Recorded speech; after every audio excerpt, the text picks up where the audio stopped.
రావిపూడి అడిగినట్లుగా ఈ combination full ఫ్లెడ్జ్డ్గా ఎప్పుడు దొరుకుతుందంటే, వెంకీ నేను రెడీ అండ్ అనిల్ రావిపూడి ఎవరో ఎందుకు, ఈ అవకాశం నువ్వే తీసుకుని ఖచ్చితంగా నువ్వు స్టోరీ రాసుకో. మీ ఇద్దరం ఇదే ప్రాణం పెట్టి, ఇదే హుషారు పెట్టి, ఇదే గిలిగిద్దలతో మీకు సినిమా చేసి పెడతాం. కానివ్వండి, ఎప్పుడు వస్తుందో తెలియదు. తర్వాత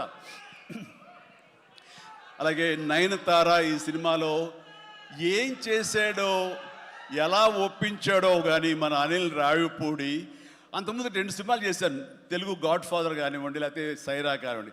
ఆ సినిమాలో తను చాలా గుమ్మరంగా ఉంటుంది, తన పని చేసుకుంటుంది, డిగ్నిఫైడ్గా ఉంటుంది, వెళుతుంది. కానీ మళ్ళీ అసలు ఈ సినిమాలో అయితే ఎంత సరదాగా కలిసిపోయిందో, ఓ ఫ్యామిలీ గర్ల్ లాగా మాతో కలిసిపోయి, మా కుటుంబ సభ్యురాల్లాగా తను ఉండి ఎంత సరదాగా చేస్తుందో. నేను అన్నాను, ఏంటి అనిల్ ఏం చేసిందో, ఏం మాట్లాడావు, ఏం కన్విన్స్ చేసావు, తను ఇవన్నీ ఒప్పుకోవడం ఏంటి, ప్రమోస్కు రావడం ఏంటి, అడగగానే తను చాలా రెచ్చిపోయి అసలు నయనతార నుంచి కొత్త నయనతారలా కనబడి చేసావు, ఏం చేసావంటే అడగండి సార్ కొనుక్కొని అంతే.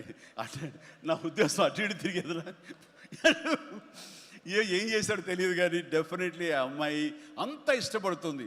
అండ్ నయనతారని అంత ఇదిగా గుడ్ హ్యూమర్లో పెడతాడు, సరదా కబుర్లు చెప్తాడు.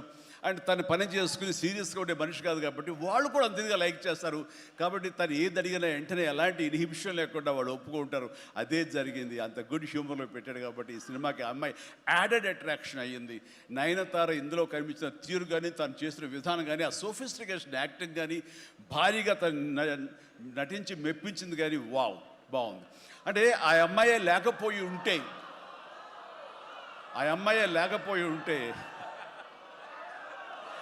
వావ్,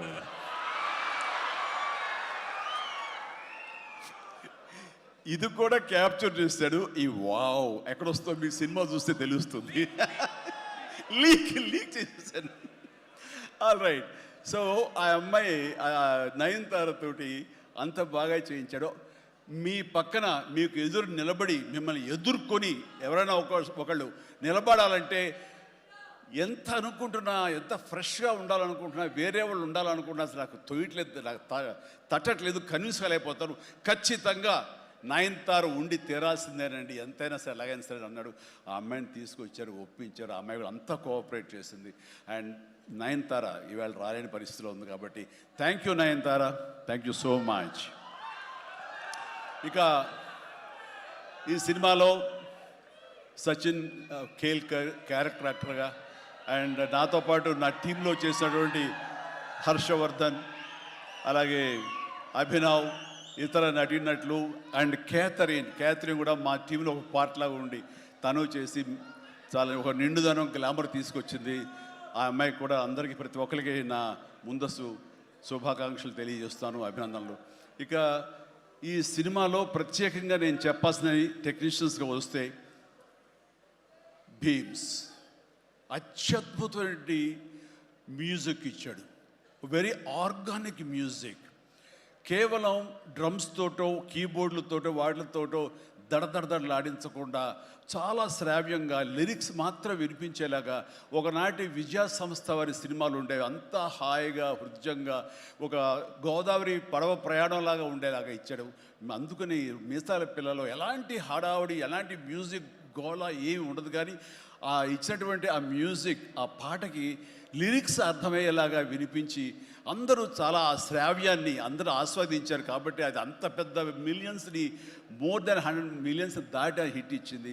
అలాగే తర్వాత వచ్చిన సాంగ్ కానీ, ఇలా సాంగ్స్లో లిరిక్స్కి ఇచ్చే ఇంపార్టెన్స్ కానీ, ఆ ట్యూన్స్ కానివ్వండి, అన్నీ ఇస్తూ ఇంతవరకు నేను ఎప్పుడు చెయ్యనిది, ఇంతవరకు ఆ స్టైల్కి నేను పోనిది ఏదైనా ఉందంటే కానీ ర్యాప్ సాంగ్, ఇందాక చూసిన సాంగ్ హుక్ స్టెప్ దాన్ని కంపోజ్ చేసినప్పుడు నాకు అనిపించింది, ఇది కొత్తగా అనిపించింది, చాలా బాగుందని.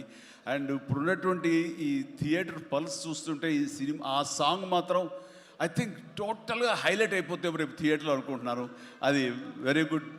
ఎందుకంటే ఆ సాంగ్ విన్న తర్వాత, ఆ సాంగ్ వింటుండగా ఎదురుగా ఉన్న వెంకటేష్ ఆపుకోలేక డ్యాన్స్ చేశారంటే అదే చాలు. ఇక ప్రతి ఒక్కడు అదే స్ఫూర్తితోటి ప్రతి ఈ సినిమాని, ఈ సాంగ్ని ఆస్వాదిస్తారు. అలాగా సాంగ్స్గా అన్నీ అత్యద్భుతంగా